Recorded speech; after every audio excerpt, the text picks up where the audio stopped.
Today we will talk about how businesses actually make money. Most people think a business makes money by selling products for more than they cost. But here's the weird part. Costco's real profit engine is membership fees, not the $1.50 hot dog combo, and not even the massive piles of merchandise. So today we're going to break down how businesses actually make money, like the engines under the hood. And while you listen, keep asking yourself, when you buy something, are you paying for the thing or paying for what the business does for you? Section 1. The One Customer Test, Unit Economics. Let's zoom out. A business is a machine that turns customers into cash, but not cash someday, cash profitably and repeatedly. Here's the first question every strong business can answer. If I get one customer, do I make money? That's called unit economics. Simply put, unit economics means you look at one unit of the business, one customer, one order, one subscription, and ask whether it works. Two numbers matter most.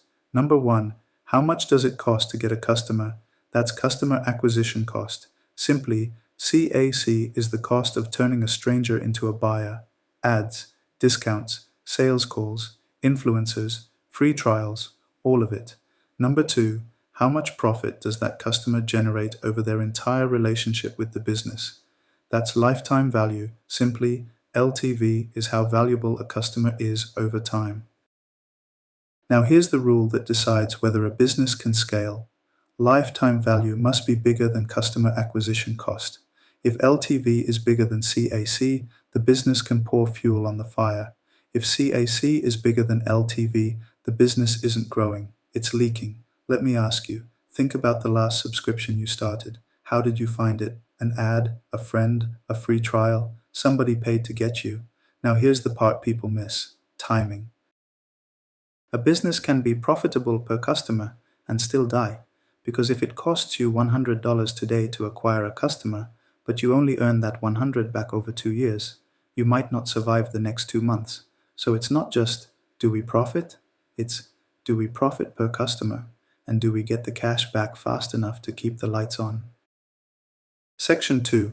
The investor question, capital efficiency. Now switch hats. Imagine you're the investor. You're not asking, is this business cool? You're asking, how much money does this business need to make more money? That's capital efficiency. Simply, capital efficiency is how much results you get per dollar invested. And this is why some businesses are just better models than others, because they're asset light. Asset-heavy businesses need a lot of stuff to grow: factories, trucks, warehouses, machines, inventory, real estate. Asset-light businesses can scale without owning much physical infrastructure. They might sell software, they might be a marketplace, they might license a product, they might run a service business where tools are rented, not owned. And here's why investors love that. Two businesses can both make $1 million in profit, but business A needed $10 million in equipment to do it. Business B needed laptops and cloud subscriptions. Which one is a better investment? The one that turns small amounts of money into large amounts of profit. Let me ask you, if you started a business tomorrow, would you rather spend your first year buying equipment or spend your first year finding customers? Because the most expensive businesses aren't always the biggest.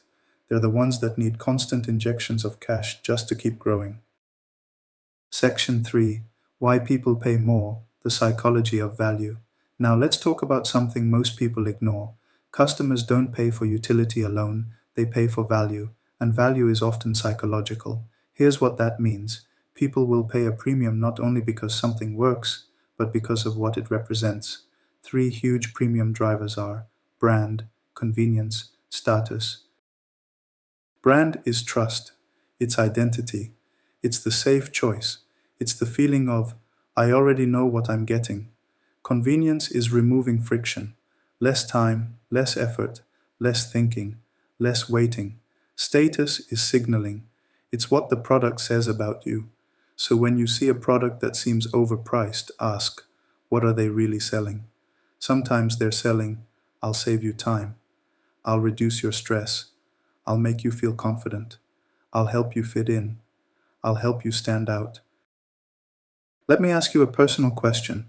What's something you buy that you know is overpriced, but you buy it anyway? A coffee, a brand of shoes, a phone upgrade, delivery instead of cooking.